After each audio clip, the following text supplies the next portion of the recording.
Okay, so second turn, we're on the Prussian side. I think it's probably time for the Prussians to do things. Clearly this is going to be a big threat and something needs to be done about that.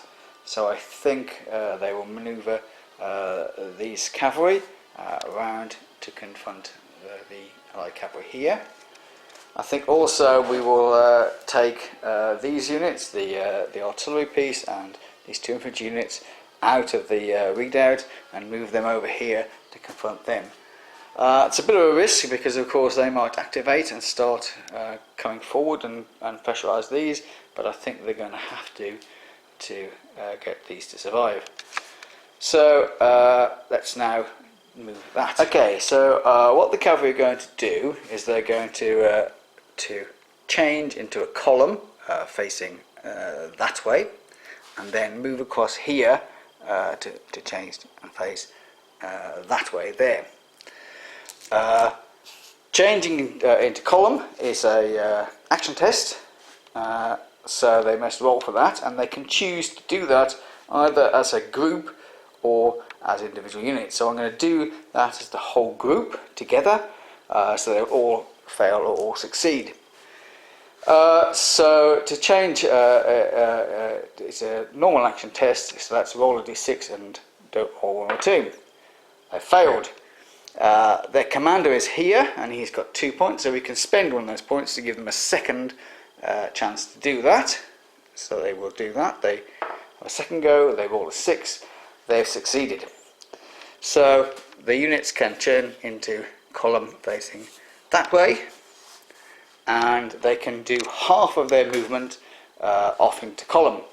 Because they are outside of 6 base widths of the enemy, they can do strategic movement. So their strategic movement rate would normally be 4, but they've just counted column, so they can move 2. Meanwhile, the infantry here is going to do a similar kind of thing. It's going to change into column and head off this way.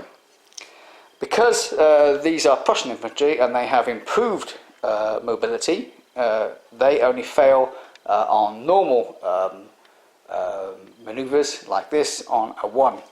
So they're going to attempt to do that, and they fail on a 1, so they pass. So they're going to turn like this, and again they'll be using their strategic movement rate, so they'll be able to move a lot quicker than normal.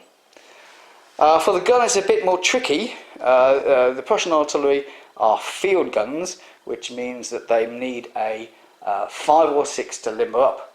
The Reich Army guns, like that gun there, needs a 6 to limber up, whereas the Austrian guns are improved guns and they need 4, 5 or 6. They're generally more mobile.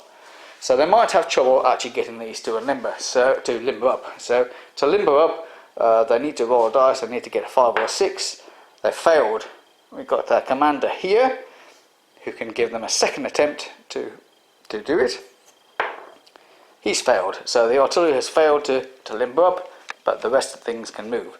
So I will move those now. Okay, so I've moved the infantry and the cavalry, but I still have 1 command point left for General Hilson, who was here. I should have really maybe repositioned him because he's now too far away. He could have told the artillery to have another attempt to limber up, or given the infantry a second move, but he's too far away to order them. So he's going to instead give a second order to the cavalry here to continue their movement. I've laid these out here like this, so they must stay, if they want to use strategic movement, they must stay this distance away from the enemy units. So they're going to go something along this path here. The commander spends his second pip and to give them a second movement, but because it's a second movement they must roll an action test. It's a standard action test, so that's don't get a 1 or a 2. So they roll the dice, they rolled a 3, so they can move again, and the head of the column will be here like so. Okay, so I'll move those up, and then it's time for the Austrians' third go.